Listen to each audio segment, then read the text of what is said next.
Hi, my name's Elijah, and welcome to my podcast, Songwriting for Songwriters.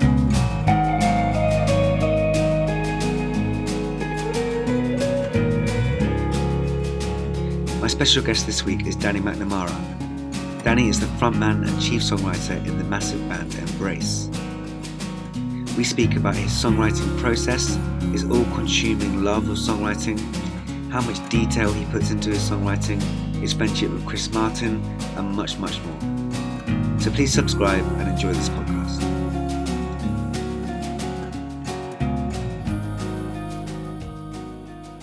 Joining me today on my Songwriting for Songwriters podcast is Danny McNamara. Danny, how are you doing? Yeah, really good. How are you? Yeah, I'm great, thanks, mate. Just kind of enjoying a little bit of sunshine in Dorset. So it's not been around much this summer. So it's kind of nice to catch. Yeah, yeah, totally. I was just thinking. I remember buying your debut album, Embrace, when I was, I don't know, I must have been 14, 15 years old, queuing up in a long ferry queue to get a ferry over to France.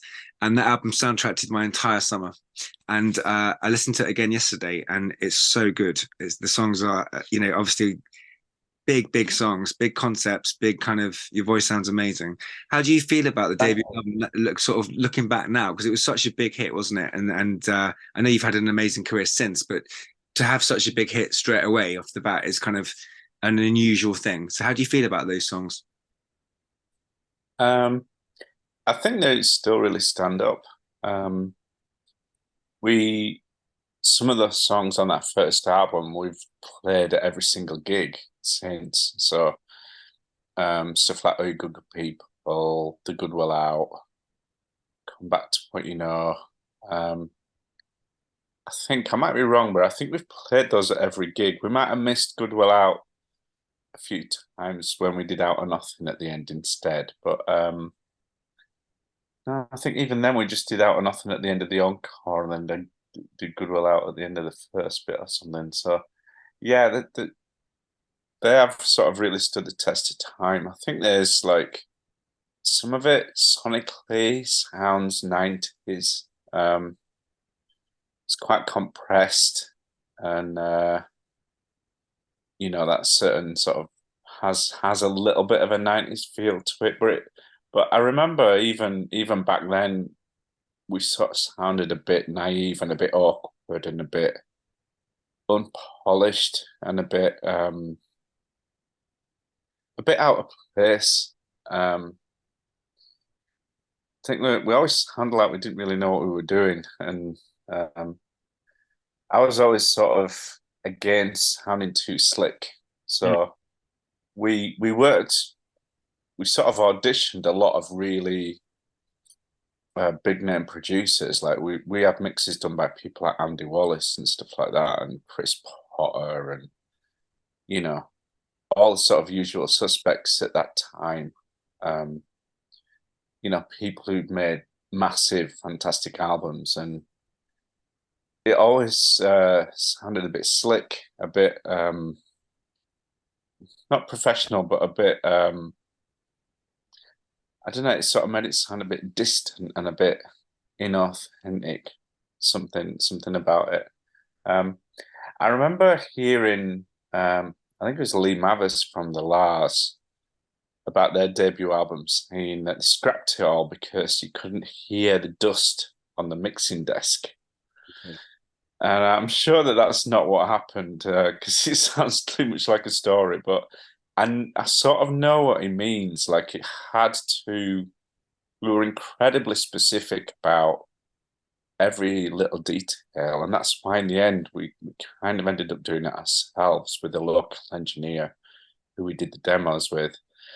And then in the end, at the end of the process, because we'd taken so long, we were all really burnt out. And that's when Youth and Hugo Nicholson came on board, and we re-recorded "All You Good People" and recorded "Come Back to What You Know" and mixed the album with them. And that really sort of gelled it all together. It still maintained that sort of authenticity and that that lack of polish, but it also sounded like a real record rather than a demo, you know, and it was sort of getting that balance right was really difficult. We mixed it a lot. I remember at one stage, ironically, after we'd used Hugo the first time without Youth, and I was sort of producing the mix with Hugo engineering it, and it wasn't working out. It wasn't working at all, and I was just like, it isn't gonna happen. You know, it was all in my head, sounding amazing, but um, it felt like it was going to just forever be in my head and never be on the record. Yeah. And I remember, I literally almost had a breakdown about it. I locked myself in. I was staying in this friend's room on Oxford Street with my girlfriend at the time. We were sleeping in her front room on the couch. And I remember locking myself in the room and drawing all the curtains on. And my manager, Tony, coming to get me and sitting there and going, "Come on, you've recorded it all. You've done all the songs. You've done the hard bit. Now just enjoy this next bit. Don't worry about it so much." And I was like, if it doesn't happen, if it's not as good as I've said it's going to be, everyone's going to laugh at me. And because I built it up to be such a big deal, you know, we got on every front cover and every radio interview and said we were going to be the next best thing since sliced bread, basically, you know. So there's this massive pressure. And I started really feeling it. Um, and he said, "Well, don't go to the mix then, and just see what they do, you know." And Hugo was the mix engineer, and Youth sort of took over as a producer. And they started with the easiest track, The Good Will Out, because it's just piano vocal until, you know, three-quarters of the way through it. You can't, it's much more difficult to get it wrong. And I remember I was there, I was in another room staying away from it. And I think it was like playing pool or table tennis or something like that. And Richard came in and he went, "They're ready now for you to have a listen." And I was like, "Oh my God." Because if it wasn't right this time, it was like, oh no, you know, basically I'm moving out of the country, I'm emigrating, you know, just to avoid all the flack I would have got. And that's the version that's on the record, and it just immediately sounded amazing, you know. And I think I cried. I think I did cry. I was so fucking happy, so relieved. And then from then it was like one a day, and they were just all. It was every single track was happening, you know. It was like, yeah, that's what I meant. That's how I wanted it to sound, you know. Um, and I guess like Richard really sort of stepped up, you know, because when it got too much for me, he would sort of take over. And Yeah. there was quite a lot on that first album where I was like in lyric land or songwriting land or whatever. And there just wasn't enough time to do that and make sure the recording sounded good as well, you know. And so Richard really sort of grilled down into the details of that and really sort of carried his own weight. Um, and now when I listen to it, I don't remember how hard it was, you know. I'm just really proud of what we achieved, you know. You know, it's great, you know, and I hadn't listened to it for a while, but obviously those songs, because when I was starting out as a songwriter, those songs had a big impression on me. So they've lived inside my head. So like I'll be going around doing whatever I'm doing in life, and they'll come back into my head, and I'll stick them on and stuff. But it sounds great. It sounds really straight. It doesn't sound 90s. It sounds great. It's got the polish and it's got that kind of freedom to it as well. But something you've brought up here, which I think is really interesting from a songwriting point of view, is I don't think sometimes people realize how much pressure we put ourselves under, or the industry can put you under, to deliver this thing which is supposed to be like this opus or masterpiece. And sometimes we G it up ourselves, like you said, we're really, like going on about it, but it is quite a lot of pressure, isn't it, to sometimes to kind of to I really resonate with what you're saying. It's tricky sometimes to live that pressure. I definitely put it on myself. I Yeah, mean, it was always there, but I made it worse. I didn't make it easier, you know. sure. It just felt like the right thing to do. It Yeah, just felt like, I don't know whether it's a working class thing or, a northern thing or what, but I felt like if I've been given this record deal, then it's on me now to really yeah. earn it, to vindicate it. Yeah, I do know. I'm from the north as well. My dad's Yeah, yeah, so I know it very well. There's a thing of like having to dig in and work harder than you think you have to and keep going. And yeah. it's I think it could be a bit of a I northern. didn't I didn't feel in any way entitled to it. I felt, I suppose in one way, in a funny way, you feel like you're fooling everyone, that you're an imposter. Yeah, I suppose deep down you think, why me? Why do I deserve this? And so in order to really own it, in order to really sort of, if you're gonna own the stage when you walk on it, you've got to really believe in what you're doing. And so I think in order to do that, you sort of make it into the be all and end all. yeah, And yeah, and and and that's what it was for me for the longest time, really. Like the band was just everything. I didn't have any kind of personal life or any life really outside the band and the music. And it's frightening how long you can sustain yourself on that. yeah, yeah. Um, it's almost like a whole food in the sense that you don't die, but variety is the spice of life, and I wasn't getting really much variety. It was just, um, but I never seemed to run out of stuff to write about. I guess being mentally ill and all those things that happened to me before we got a record deal meant that I just had an endless stream of stuff that I needed to get off my chest. Are you comfortable with me asking about that? Yeah, yeah, yeah, So yeah. I'll talk about anything really. it's kind of one of the things I didn't know that actually at the time, and I didn't know that well. How you said it, but when you talk about like those songs like "My Weakness Is None of Your Business" and things, it was really evident to me, and I think everybody else, that like here is a songwriter who's can sing really well, and the band are great, and the melodies are like massive, but like he's really like saying some stuff, not in a heavy way, but like he's got this way of understanding the human condition, and it's like really interesting. And for me, that's why it resonated so much, because I was like, okay, this guy knows what I'm thinking and understanding. So like, what was that kind of period like for you then, like writing those songs, and where did that kind of beautiful ability come from to write lyrics? Um, Thanks. I feel it's a weird one. It's like um, you get this, you hear this quite a lot from people who write songs, is that you don't really feel in control of it. Yeah, Um, you sort of leave yourself open to it, and it feels like they arrive. so yeah, Like I can be sat there with a guitar for hours and hours, days and days, and not get anything at all.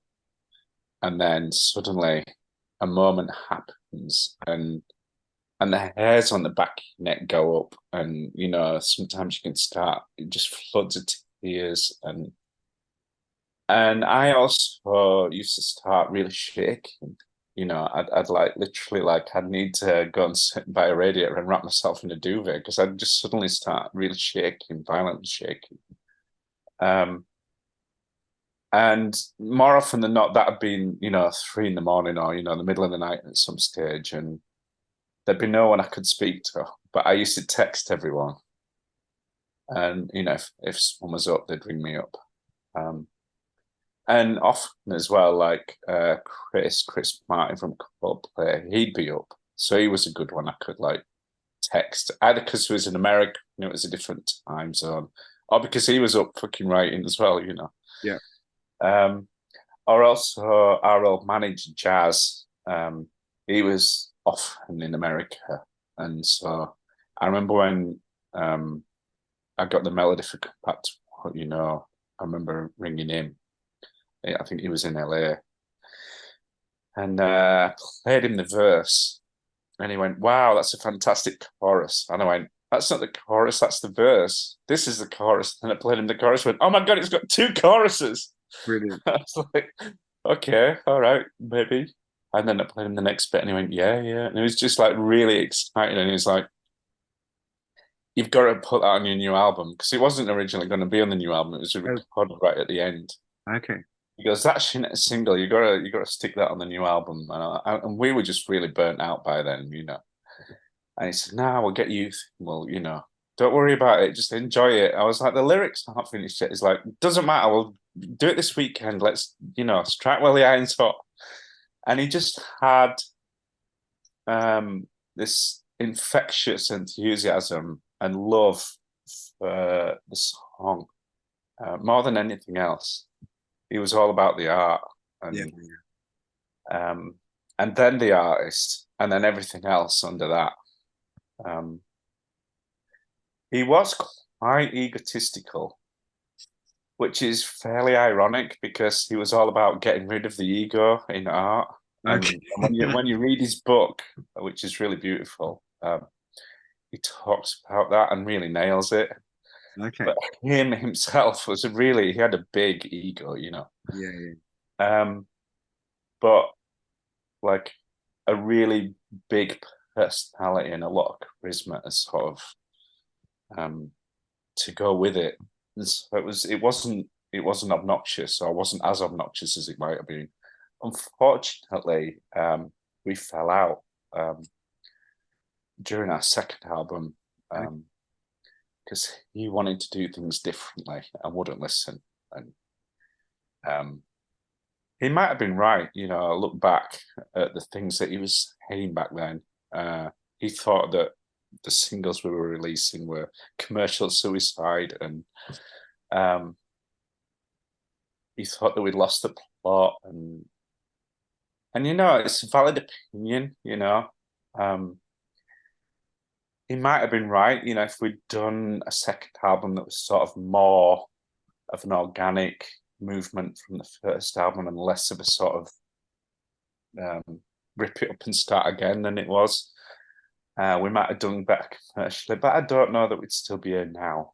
Yeah, it's interesting though. So I remember that coming out and sort of and like kind of going, oh, okay, like wow, you know, they go and sort of going they're going that way. And I remember feeling like, nice one. That's like good that you did that. So it's different how people, you know, Yeah, I think we needed to. It's like, I think if you're a great band, you can flex and do different stuff and you'll be all right. yeah, yeah, And yeah. I think the enemy of that is trying to recreate or live off your past glories. And um, so although, you know, Jazz, I think he had a valid opinion. I don't necessarily think that we would have had the story that we've got now Yeah. if we'd have just done, you know, what he'd wanted us to do. It's funny that how you look at bands and see that how careers like or like albums lead onto albums and then comes out like you know out of nothing and the last couple of albums you've made is like oh, okay, this is like a much more of a bigger journey than maybe like the kind of one two three album, you know, and like actually that Yeah, band's dynamic and the band's growth and because it's the same members right in the bands. yeah, yeah, yeah, exactly. The same Massive, man, members that's all the way crazy. That's since the crazy in beginning. itself. It's very rare, like very rare. There's only a handful of bands in the world that have had our success and not at least lost one member or had someone leave and then come back. Yeah, yeah, yeah. There's only really like U2, Radiohead, Coldplay, Coldplay. Well, they almost lost their drummer. they did. They almost did that, yeah. But Yeah. there's very few. Um, uh, we're trying to sort of, we've had this chat on the back of a tour bus, and we can't get more than five. So yeah, it's pretty amazing, really. I think it's amazing. I mean, did you start? Did the band start out as like you and your bro and like was it a school band kind of thing? Yeah, Yeah. yeah. So it's Um, Started with him, with a bunch of mates doing like sort of death metal, hard um, or like it was all sort of like Anthrax and Metallica and It's hilarious. all sorts of like really heavy music. And I used to go down and make them cups of tea and boss them about. And I think eventually they all got fed up of being bossed about, and the only one that was left was Eric. Yeah. And so then we were right, okay, well let's find a bass player and find a drummer, and that's what we did. Brilliant, brilliant. Not And didn't quite happen like that, but that's sort of the yeah, in a nutshell story, you know. yeah. Songwriting for you, like, what's your process like? Does it change? Yeah, what's your habitual kind of way of writing a song? And Well, I used to just sit down with a guitar and then just carry on until I got something. And but that is not a good way of doing it, because 99.9% of your time is an absolute waste because you don't get anything. And I don't know if sort of telling your brain that you're not going to go anywhere until it comes up with something is the only way to get good stuff. But that was the theory. yeah, It was like, we're not doing anything else, so you better come up with the goods. It was like holding a fucking gun to my head, you know? yeah. You're gonna sit here and you're gonna not do anything else until you get that fucking song. That's quite a northern working class thing as well. Like, Yeah, you're not yeah, going to do anything till you eat your dinner. That's like I literally, it's yeah, like you know. yeah. And if I regret anything, it's that. Um, I wish I had uh, not wasted so much time. Probably out of those early 15 years, probably spent about 14 of them fucking banging my head against a brick wall. So You it's know, and I don't know that those first few albums were worth it, you know, because everyone else was getting married, having kids, having a life, then getting divorced, you know, and I was still fucking living this like life of a almost like a Trappist monk or something, you know. yeah. Um, Now I'm like the band send me ideas. Usually I Rick or Mick, but also Mike and Steve send me ideas.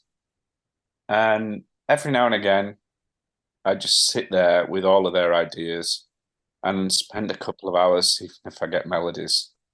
Yeah, And you know, for every 10 or 15 ideas, I might get a bit of something. And then when I've got a bit of something, then I've got something to work on. yeah.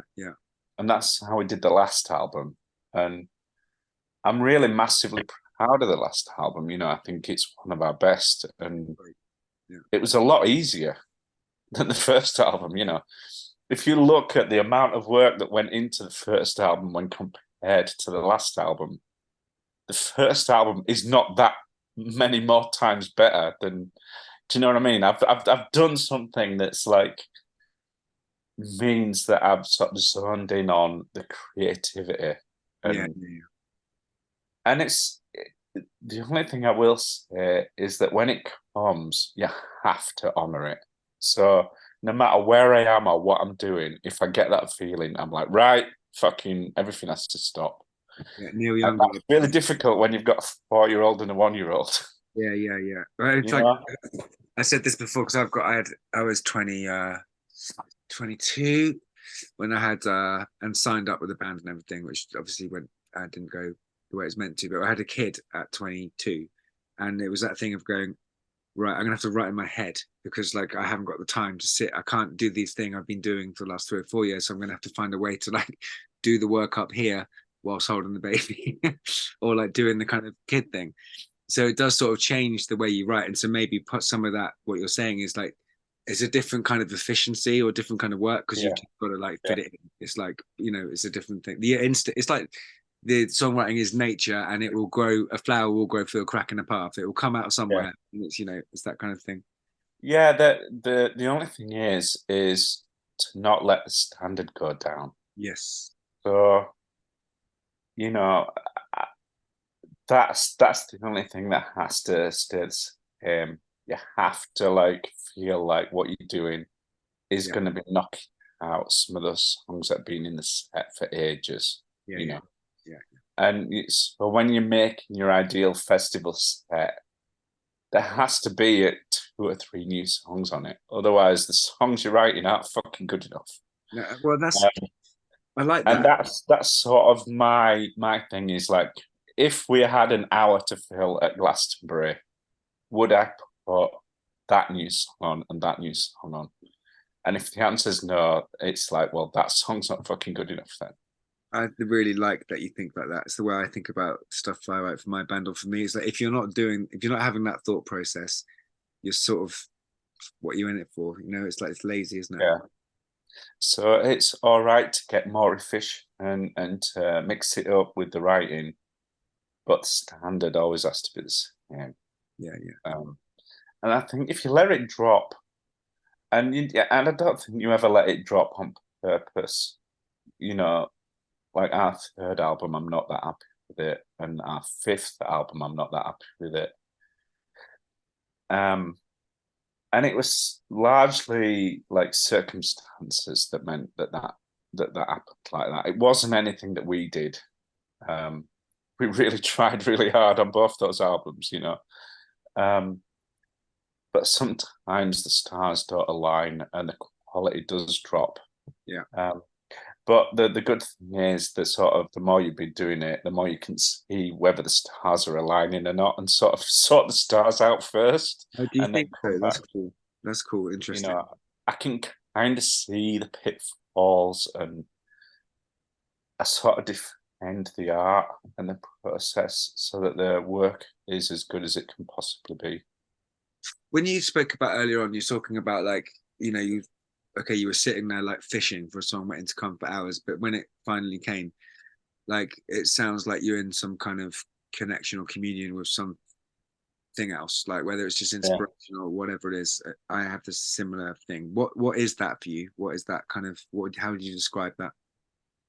Um, the one of the big ones was a song called "The Love It Takes," um, and I remember I'd been listening to "I Want You" by Elvis Costello over and over and over and over and over, just like I had a tape and it just had that song on it, and I hadn't recorded it over and over and over. It just had it on at the beginning, so it went on, and then I rewound it and then stuck it on again.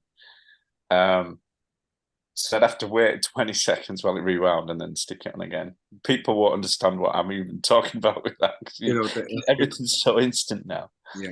Um, I just listened to it over and over and over, and then I wanted to write a song that got me as much as that. Yeah. And I remember started writing this other thing about a girl being drunk, and that ended up being a B-side, I think. Um, And then in the middle of writing that, I just stopped and took a breath. And then the entire song for The Love It Takes just all came out in one go. Love that. And in the bit, and the words as well, like all the words, like, well, 90% of the words, I think I tweaked it, but and I got to the bit, it was like, I'll give everything I own for what it takes. It was just like, I want a song, and here I am. I'll I'll give you everything. Just give me a fucking song, basically. Um, and I guess that was connected to not having any love in my life. You know, I wasn't in love. Um, I was in a relationship, but it was sort of it wasn't the real thing. She was a wonderful person, and we're still really good mates now. But it wasn't going to go the distance. It didn't go the distance, you know. And yeah, and it just, I guess when you deny yourself emotionally, you know, maybe the universe finds a different way of speaking to you, and maybe that's where the songs Wow, come that's from. amazing. You know, Mm. maybe it's sort of you sort of force it. You know, like Well, that's a really and, good thing to say, and it's really resonate with that. Yeah. and I think any art, um, you know, whether it's a painting or great film or wherever it is, if it's worth being called art, then it must in some way articulate something that's impossible to articulate or that you can't just using your words, you know. And I, as a bluff northerner who didn't really talk much about my feelings and it's quite sort of like, Ian Brown, the big I am in the press, I think my soul was sort of fucking crying to be heard Yeah. above my own sort of self-imposed bullshit, Yeah. Yeah. Yeah. and so every now and again, you get these fucking searing moments of clarity, and um, yeah, that was one of them. Yeah, definitely. That's amazing, man. Really resonate with a lot of what you're saying. It's quite interesting. Um, this is gonna might sound a bit bonkers, this, or it might be something I've read somewhere else, but you and Chris Martin seem to have quite a close friendship. And am I right in thinking that you are the scientist? No, no, I'm not. No, Right. So I did let's ask him because he okay. dedicates it to Dan, Because that's what I thought. You and see, I was yeah, going, oh, that must be like so. It's me getting on a Paul is dead no, Matt. I don't think I am. Their A&R man is also called Dan, Okay, and Chris said no, it's him. But a okay, few people have asked me that, and so I asked him that. yeah, okay. Um, and I think he was nice about it. I think he says, "Yeah, you could be." And I said, "Yeah, but is it really?" He went, "No, it's R.A. and Dan." So I was like, "Right, okay." You know, Just sounded like the sort of thing you might say. Like it sounded quite like you in a way lyrically. Anyway, that's well, I mean that song is definitely very Danny McNamara. that's Definitely. When I first heard it, um, I was uh, I was in London and they were in the studio just mixing the album, and he stuck it on, and my heart just flipped out of my chest. Like I was suffering back then from palpitations quite a lot, and so I was on beta blockers anyway. okay. Right, I almost had to go home because my heart just went fucking berserk. I was like, so like, wow, Yeah, because like I think most people when they hear a song like that, it's on the radio, isn't it? yeah. Um, and whatever. But I was hearing it in the place it was conceived on these massive speakers, and no one in the world knew what it was. It was just a thing, and I was just like, "Fuck, that is just enormous." That is what it felt like to me. Was it felt like sort of pure, better version of what I was trying to do with songs like Fireworks and Retread and Drawn from Memory and all that. It just felt like a new, improved model. It felt like um, that I would be obsolete after that. I just Right, thought, well, that's in the world now, so what fucking chance have I got? right. Like, um, uh, and another way of saying that is like I was the original sort of uh, Persil washing up powder, and he was the new one with blue speckles. Yeah, And yeah. so we had that chat and we talked about it and we laugh about it because that sort of, you know, I think after an amount of time, I come to an acceptance that there are things that I do that are very different from what he does, and Oh, there's for stuff that sure. he does that's Yeah, very different from what I yeah, do, and we absolutely. both exist in a world that likes both of us. So Yeah, it's I all also just think there's like an element like you could like as a fan of music at that time, you could hear the kind of Danny Mac embrace element in there, and that's like a good thing because like obviously people are inspired by the people. So it was like Oh quite yeah, I mean they've as well. They've completely owned up to that, and they gave us Gravity because they thought that sounds too much like Embrace. um, So that is like and obviously we've been mates for however long it is now, 20 odd years or whatever, and they've had to support them, and in enormodomes across the globe and what have you, and um, so it's and also Chris has been massively supportive at some really difficult moments.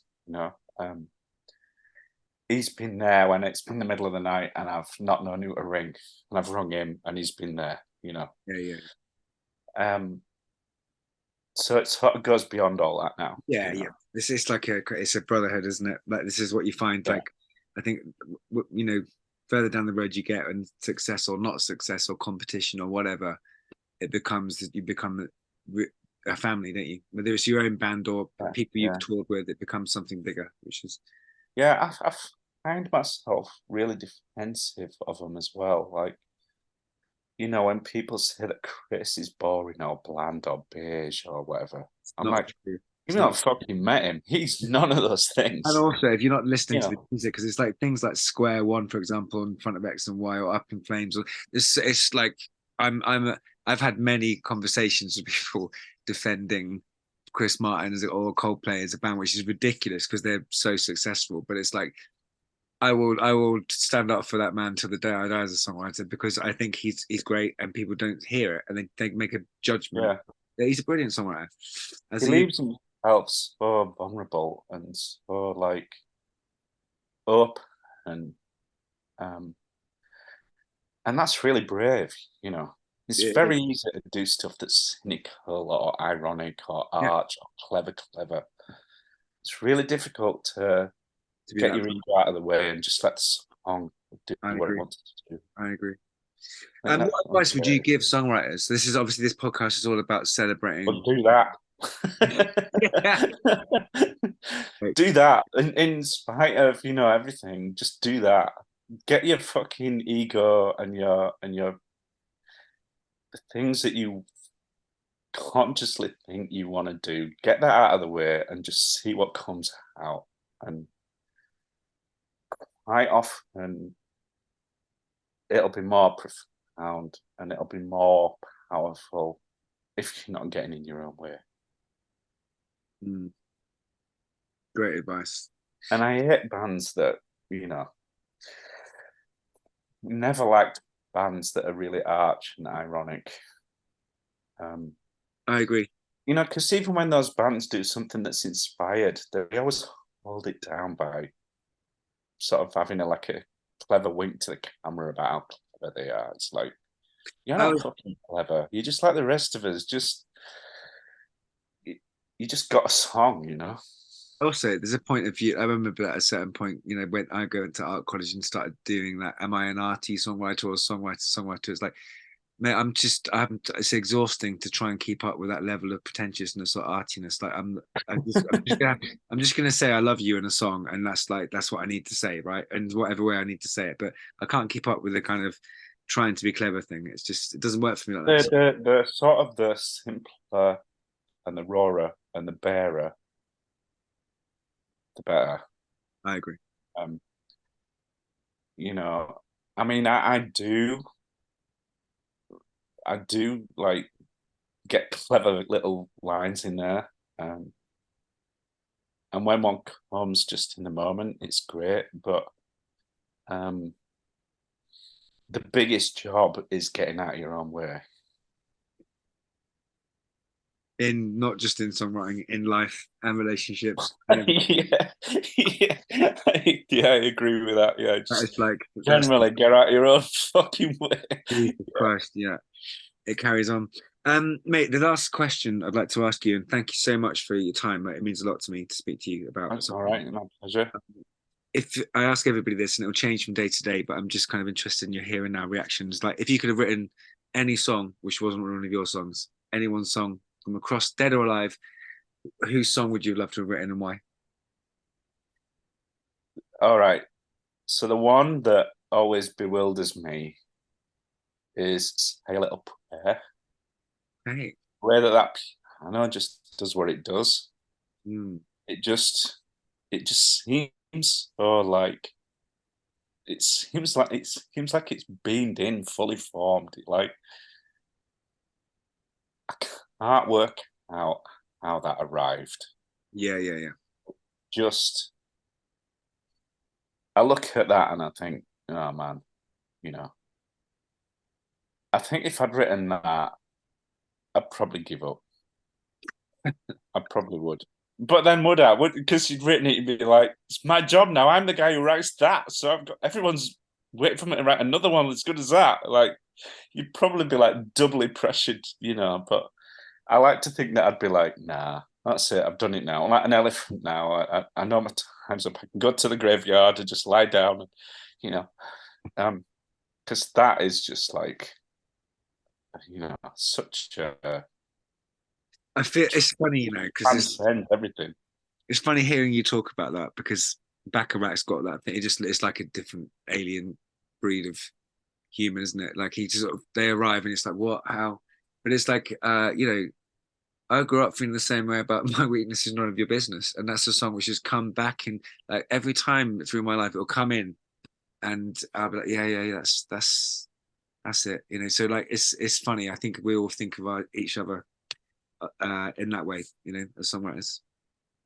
Yeah, I mean, yeah, my weakness is a weird one because I got the verse ages before I got the chorus, and the chorus was in a different song, and we needed a B-side for "Oi Good Good People," and I just stuck them together, Okay. and in the morning, and sort of by 11 o'clock, Mick had put all the strings on it, and um, it was pretty much fully formed.